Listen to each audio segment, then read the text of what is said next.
In this video, I follow up with part 2 of my Zombicide White Death project.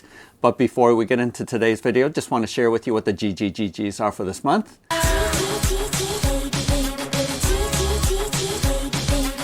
Each month, Bob the Beholder picks some of my Patreon supporters to receive gratitude gifts. And for this month of November of 2025, we have 2 pledges for the Forgotten Towns 3 Kickstarter. We have a special Black Friday gratitude gift of the core physical rulebooks for D&D 2024 edition.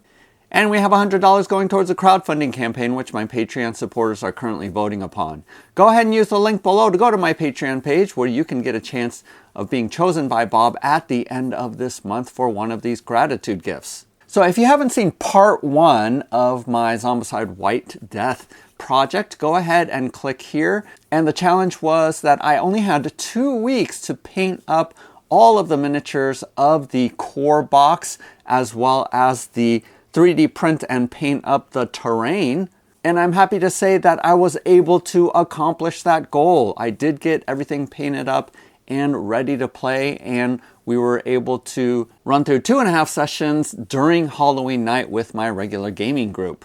We did have a lot of fun and enjoyed the different game dynamics and scenarios.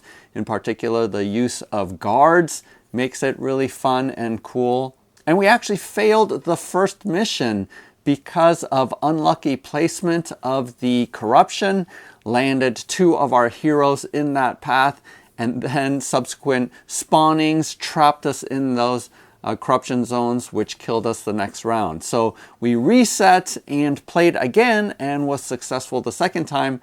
I think one of the faults that we made the very first game was that we hung back and did too many search actions trying to find the weapons that we wanted. But I think the strategy, at least for mission number 2, is to just run a couple of the faster survivors forward so that they can get rid of the objectives that are in the back of the board beyond the wall. So after that initial play, we did have enough fun that I did go ahead and purchase more expansions, which included the Teenage Mutant Ninja Turtles Time Crash expansion, as well as the Eternal Empire. I know that I said I wasn't necessarily going to get Eternal Empire because the campaign version of Massive Darkness 2 is just terrible, so I was skeptical about a campaign for this, but I've heard good reviews about it, so I went ahead and got it.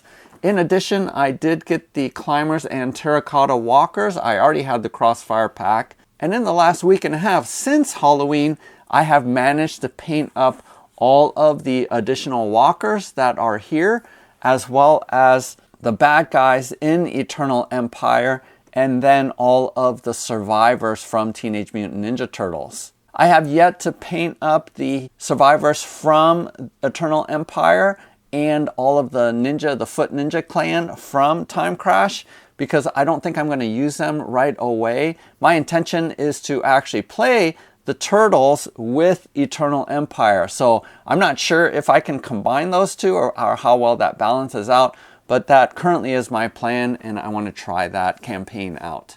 So right now, everything that I need to start that campaign has been painted up. And as you can see here, they're on these metal trays because I decided to magnetize everything so that it can be easily transported using these trays, using containers. And go ahead and use the timestamp below if you want to fast forward to see my storage solution as well as transportation solution. Because this is a game that I plan on taking to other locations rather than just exclusively playing it here. All of my other Zombicide games are not made to be able to transport, and they are all here in my shelves for use locally. But this game in particular, I wanted to be able to transport because of various places that I want to play it at. So now I'm going to switch over to some of the details behind this project. Again, I apologize, I don't have a specific painting tutorial, but I will show you some clips of me painting some of these other expansions. And I also want to show you how I magnetized and created a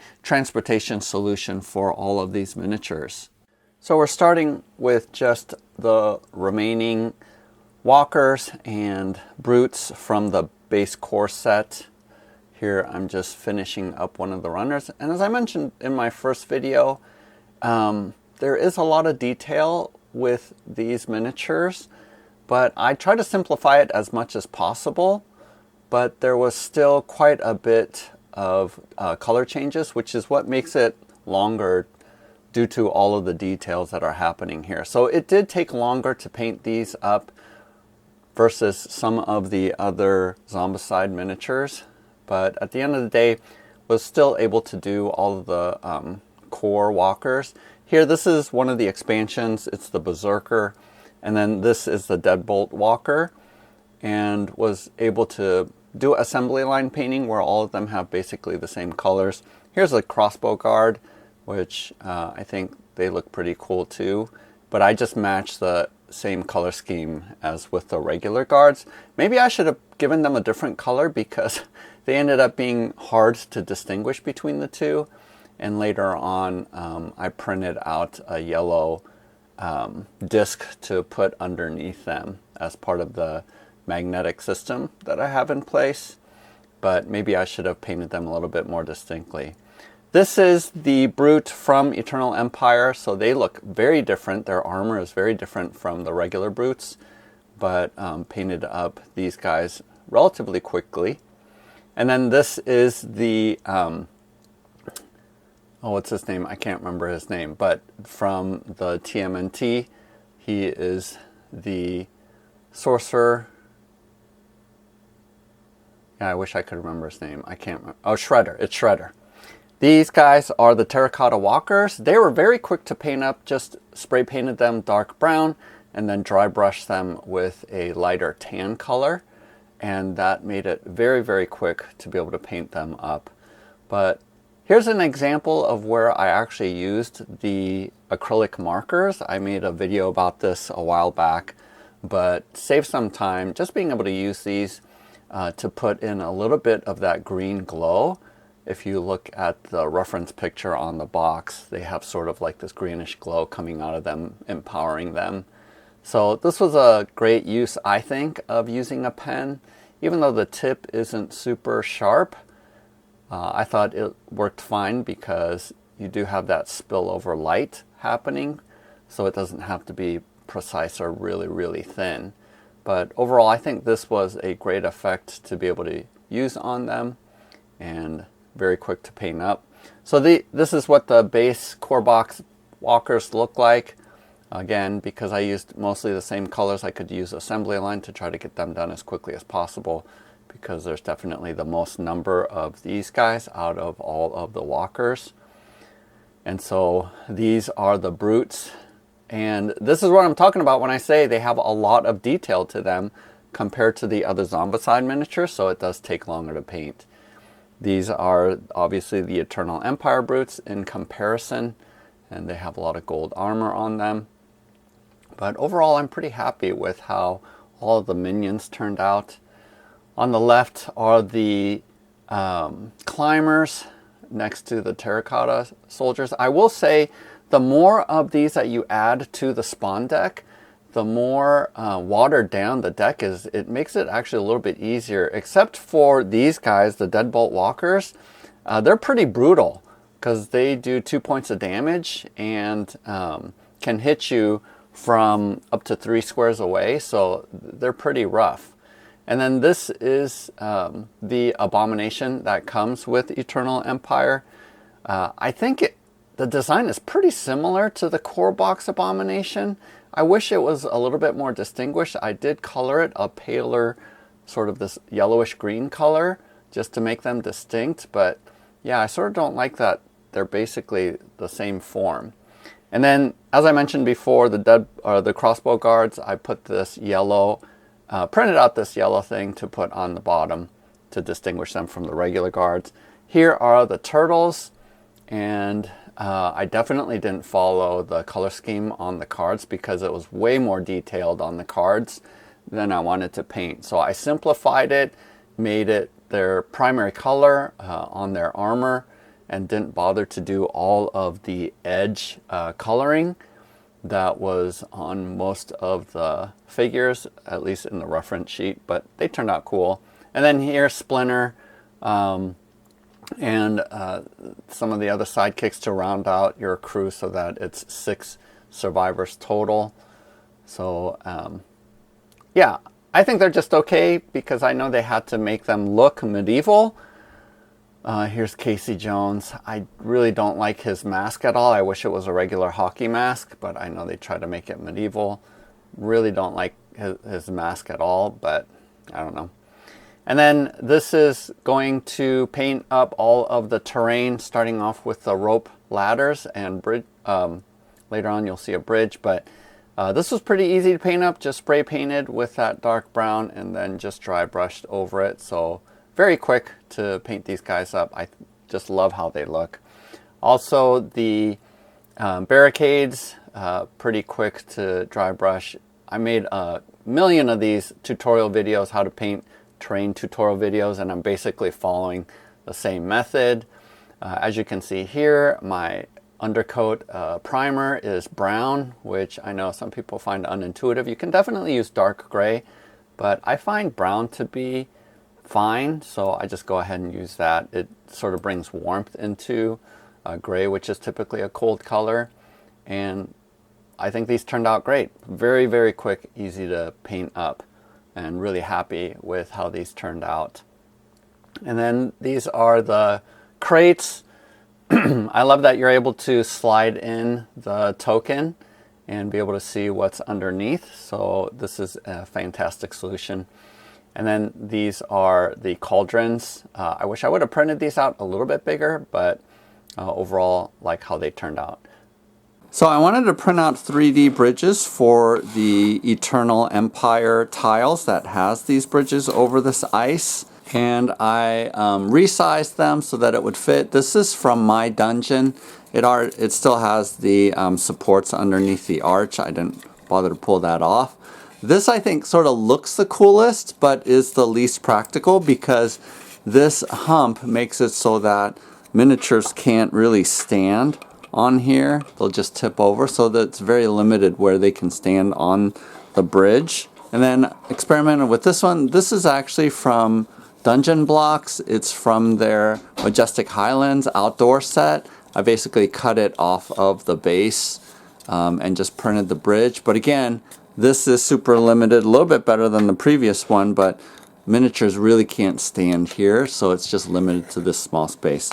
I decided to go with this one. This is also Dungeon Blocks, one of the pieces, and it's just entirely flat. So this is where I can maximize the number of miniatures I can fit on here, and I just resized it so that it fit perfectly right here like so. So aesthetically, it's the least sort of cool looking bridge. I think the coolest one is this one from my dungeon, but practicality in terms of having numbers and piles of miniatures on there, this is going to be the most practical, so I'm going with this.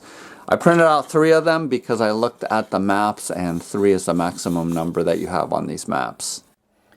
And then here I am painting up the bridges for Eternal Empire maps, and relatively quick after I do a base coat of brown, then I just do this red along the railing. Here I spray primed this with this sort of greenish, bluish kind of turquoise color, because whenever I am painting up something that is like a statue, a brass statue, I find this undercoat really, really cool. And this is how it turned out. Super fast to do it this way. Don't have to do any washes, just dry brushing over.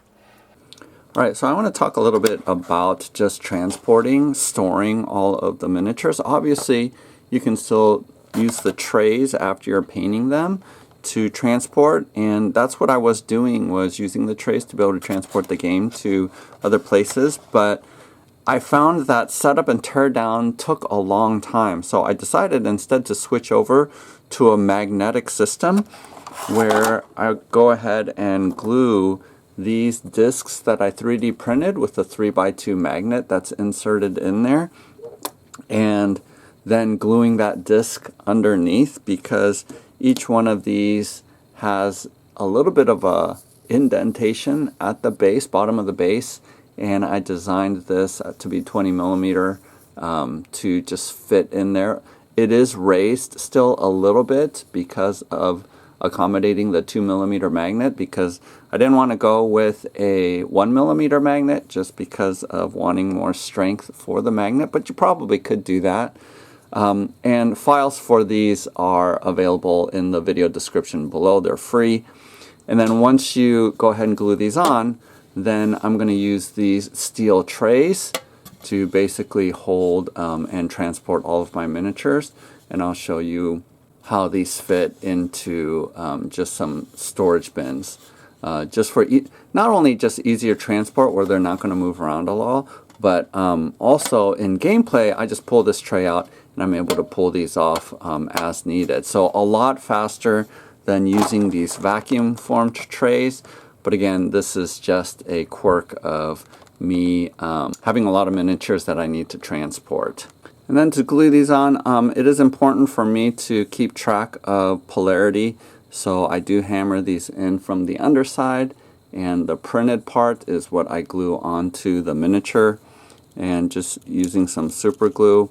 Although probably gel super glue would be better because of the numbers that's on the base. Creates just a raised surface where this is sticking onto. Again, super glue is going to be perfectly fine for this. And the other thing that I like about it is even though this sticks up a little bit, it still will fit in the vacuum tray if you want it to. So that little raised bit doesn't impact at all your ability to still use the vac trays if you want it. Alright, to get the magnets in, again I have these 3x2s, and this is what's called a nail set. It's just steel. I think I bought this super cheap at Harbor Freight. But I stick them on here so that I can keep the polarity straight. So what I want to do is I just grab one of these on the very tip, like this, and then I just line it up with the hole, and then grab my hammer and just tap it in like that until it's flush. Now, even though this is 2mm when I designed it, there still is a little gap right here, and that's why I suggest tapping it in from the bottom so that you have the most surface area attaching to the steel plate when you put it in storage. And then same thing just for the larger ones, for the larger abominations. Make sure that you flip this over, grab another one like this,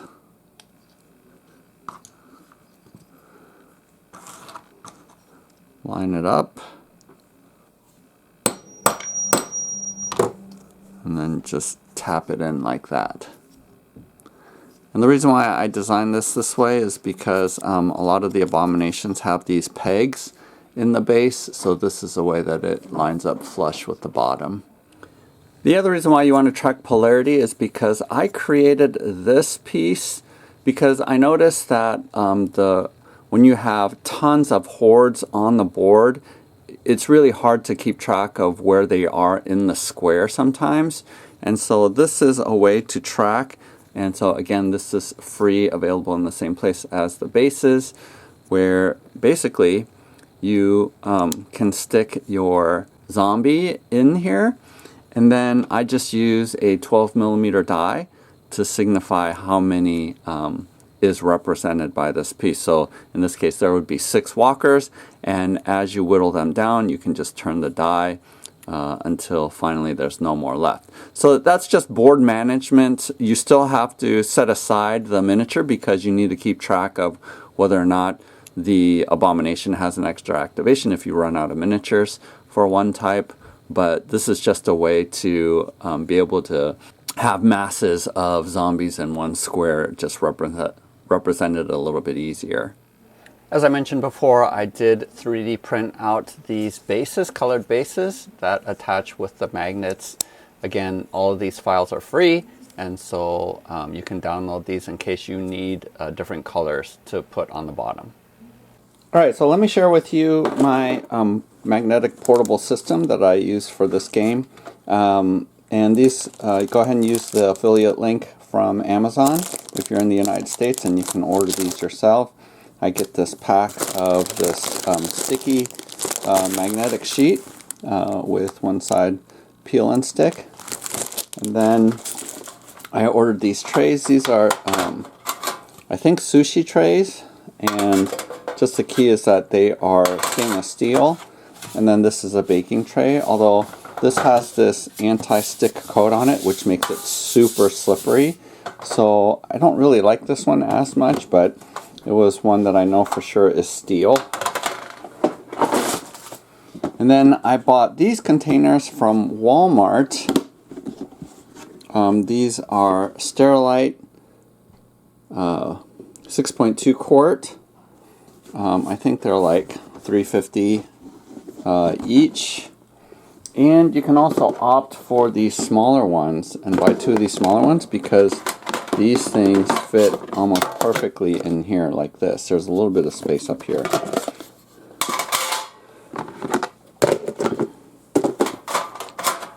But I'll show you real quick with this. You can also, if you want to, I did test fits, and one of these trays does fit inside the box that comes with the game. But then these pieces over here are not going to be magnetized, so I think I'm going to opt for the other. So it's super simple.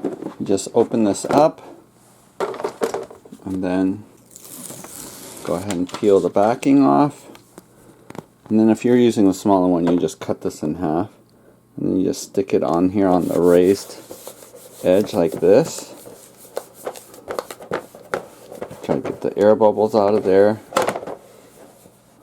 And then you can either use this big one. And again, here you still have, look, this thing is not moving at all with that sheet in there. You can even turn it upside down.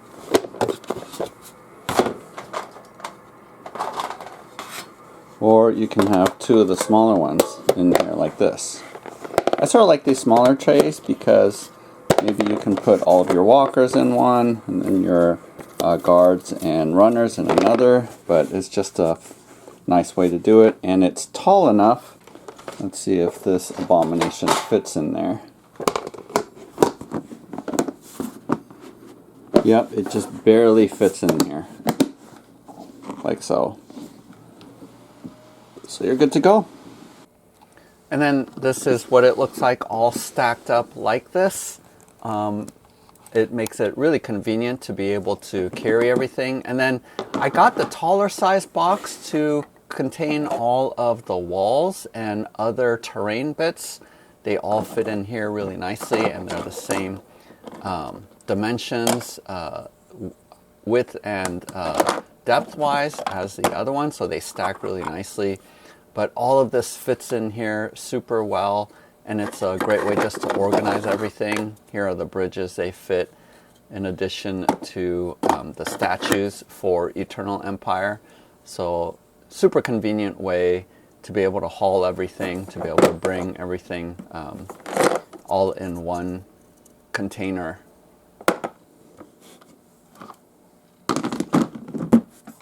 So there you have it. Hopefully this video is helpful for you. Again, like I mentioned before, my plan is to try to combine both Time Crash and Eternal Empire. I'll go ahead and report later to see whether or not that is successful or doable, as I'm going to have to house roll a number of things. I also want to point out some of these videos from Shoebill Studio. Steve has been super helpful in providing his experience and review of what are some of the best expansions and where to start. So if you are confused, I want to just point you over to that resource. I think he has a lot of good videos showcasing that.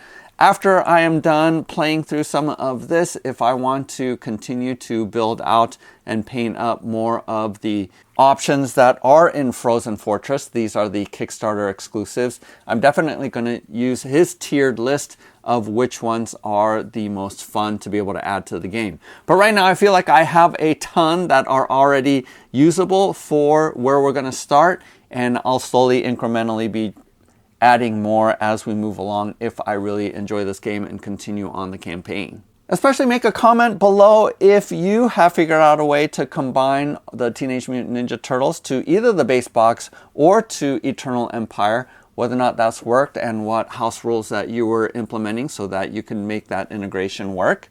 Otherwise, please hit the like button and subscribe. We're trying to get to 50,000 subscribers. That's just a milestone that I think would be fun to reach. And I would appreciate it if you wouldn't mind hitting that subscribe. Again, use the link below to go to my Patreon page where you can get in on this month's gratitude gifts. Again, it only takes $1 to be eligible for Bob to be picking one of you to receive the gratitude gifts, and we'll be populating that list as the month goes along. Otherwise, happy gaming. We'll see you next time.